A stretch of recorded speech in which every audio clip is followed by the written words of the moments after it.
slava lui Dumnezeu stă în ascunderea lucrurilor, dar iar slava împăraților stă în cercetarea lucrurilor. Proverbele 25, versetele 2.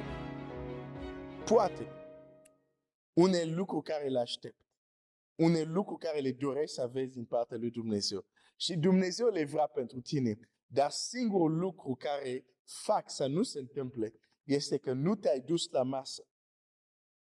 Nu ai răspuns la invitație. Nu ai ajuns unde trebuia să ajungi, că Domnul să-ți arate puterea Lui. Pentru că când noi ne rugăm,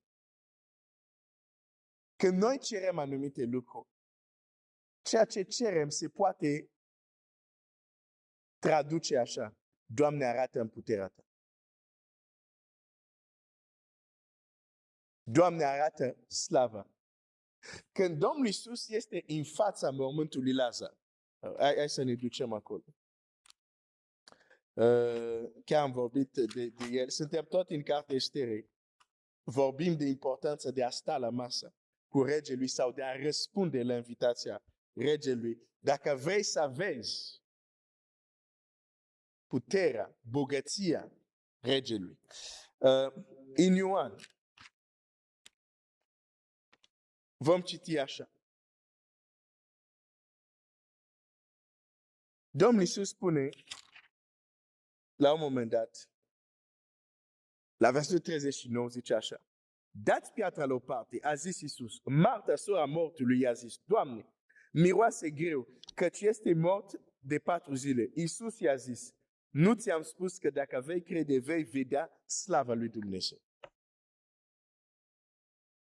Ce a zis Iisus? Iisus i-a spus: nu ți-am zis că dacă crezi, vei vedea ce? Slava lui Dumnezeu.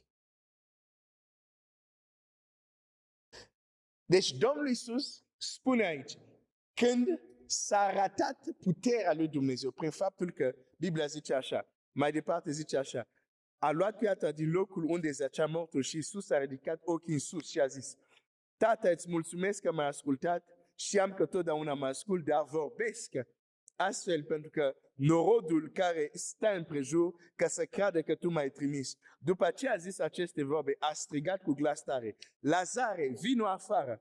Și mortul a ieșit, mâinile și picioarele legate, cu fâșii de pânză și cu fața înfășurată într-un stejar. Șterga.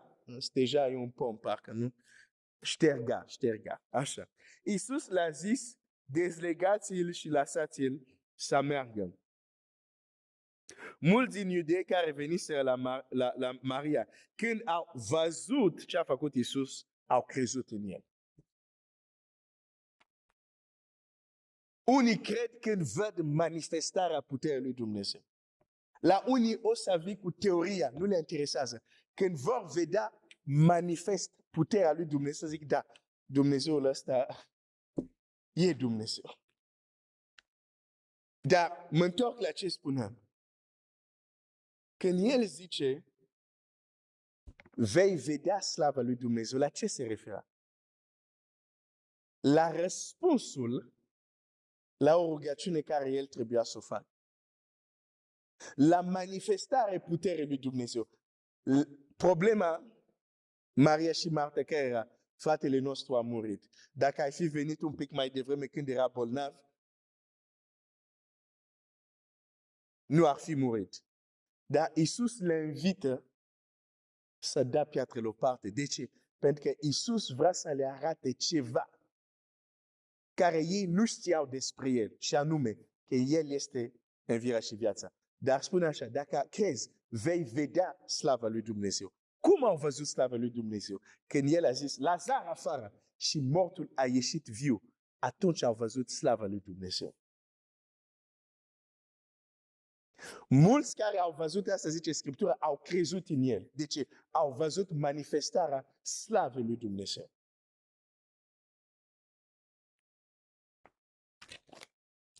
Unele rugăciuni care tu le faci se pot traduce: Doamne, arată-mi slava Ta. Doamne, arată-mi puterea Ta. Însă, Regele ți arată puterea lui după ce ai răspuns la o anumită invitație. Chiar și în textul acesta, mai întâi Domnul Iisus invită, le dă o instrucțiune. Este o invitație la ascultare. Este o invitație la credință. Zice, dați piatra la o parte. Doamne, miroase greu. Zice, nu ți-am zis dacă crezi. Era o invitație în a crede în puterea lui Dumnezeu. Dacă ei nu ar fi dat piatra la o parte, Lazar ar fi rămas acolo. Ei mai întâi trebuia să răspundă la invitația la credință. Ok, nu puteți să-l scoate de acolo, dar piatra asta puteți să o dați o parte, da. Atunci dați-o la o parte, dar miroase greu. Vă invit să credeți. Când au crezut, au văzut slava lui Dumnezeu. Unele lucruri care tu le ceri, dacă se manifestă, este o manifestare a puterii lui Dumnezeu. De fapt, tu ceri să vezi, chiar dacă nu folosești cuvintele astea, dar de fapt tu ceri să vezi manifestarea puterii lui Dumnezeu. Dacă ai cineva apropiat, faza terminală de cancer și medic zic, nu mai este posibil nimic și tu te rogi pentru vindecare, tu știi ce ceri? Tu zici, Doamne, vreau să văd slava ta. Vreau să văd puterea ta. Ai un apropiat, un rebel care nu vrea să audă de Evanghelie. Cu niciun chip nu vrea să primească. Dar tu te rogi că el să se pocăiască. Tu știi ce cer de fapt. Tu cer, Doamne, vreau să văd puterea ta. Vreau să văd slava ta.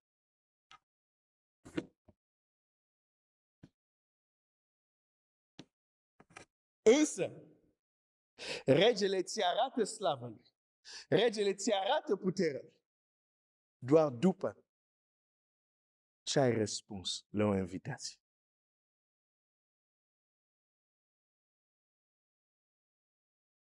Nu e că Dumnezeu nu-și mai arată puterea.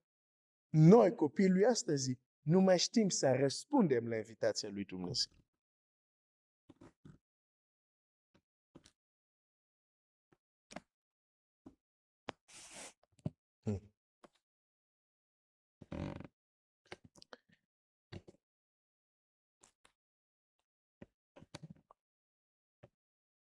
Nu ai vrea să vezi cât de puternic este Dumnezeul tău.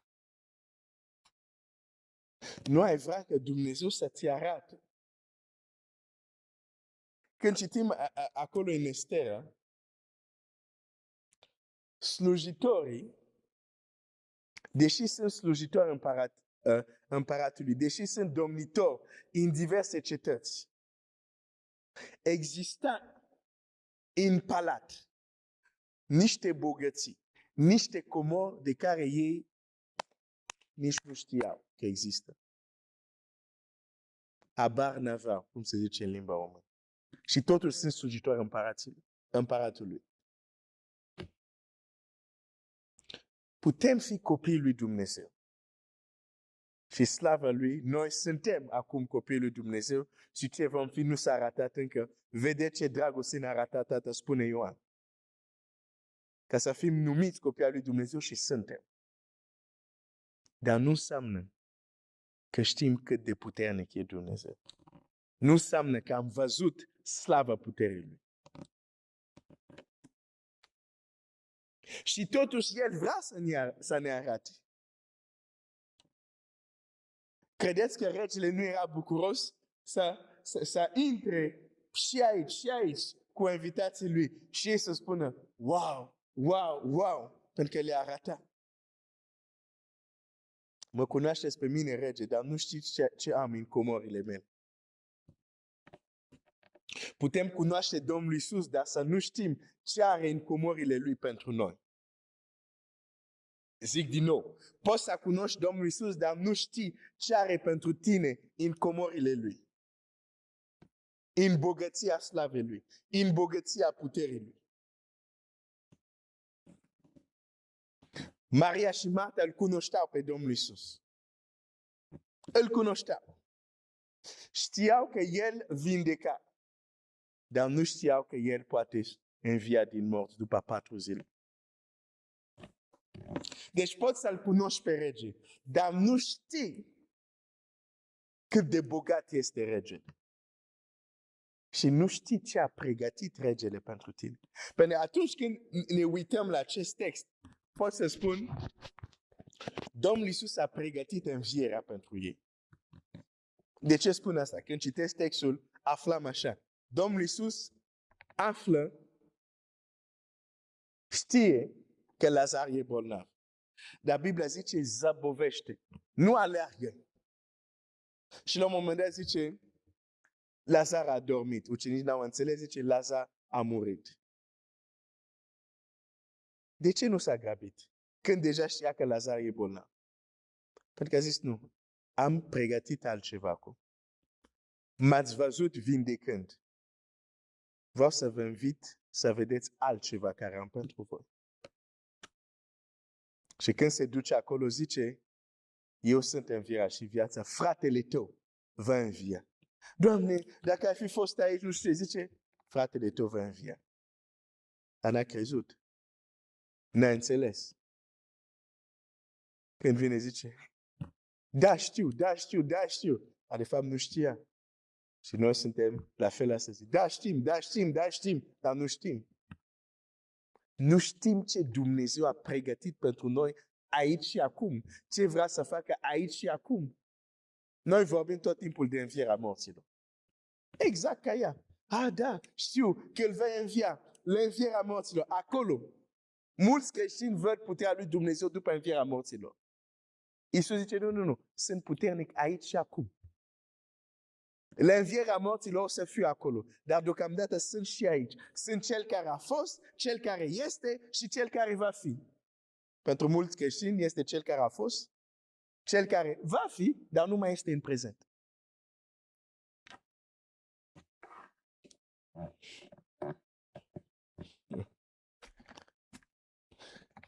Zice, eu sunt acum învierea și viața.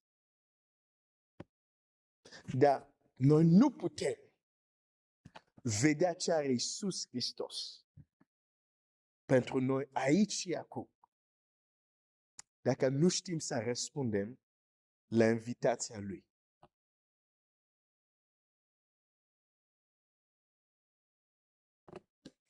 E extraordinar, un lucru care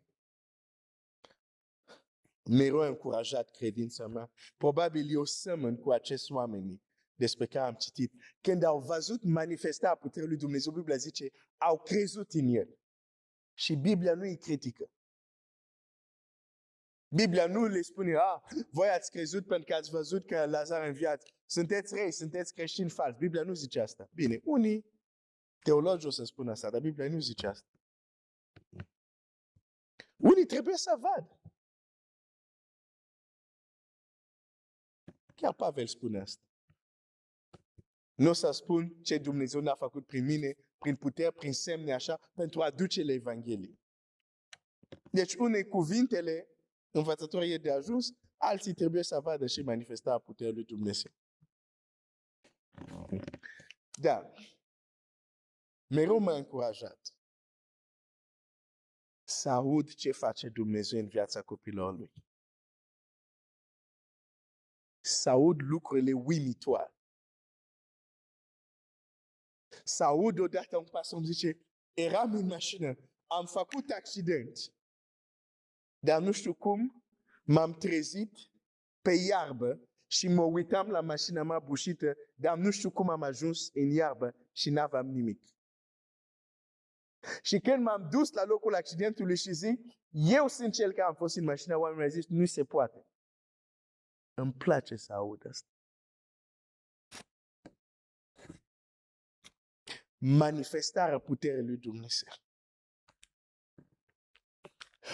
Dumnezeu are comor, bogății, lucru pentru noi aici. Da, știu că și în veșnicie, dar și aici are lucru. Din păcate, mulți dintre noi vom pleca de aici. Fără să experimentăm ce El avea pregătit pentru noi. pentru că refuzăm invitația lui. O să închei. Invitația care aici a Domnului Iisus o da la surorile sau la oameni care acolo dați piatra la o parte, este o invitație care deranja rațiunea. Adică cum adică să dăm piatra la o parte? De 4 zile e acolo. Miroase deja, adică vierma au ieșit deja la ospătul ei. Cum adică să dăm piatra la o parte?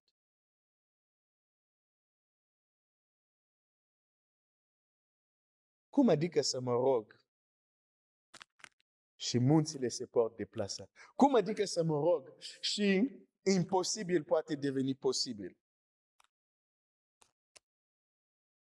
Nu răspundem la invitația lui Dumnezeu și ne privăm că El să ne arate puterea Lui.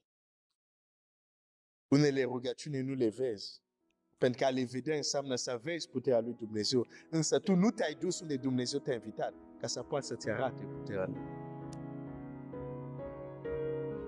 Dumnezeu să te binecuvânteze. Continuăm mâine.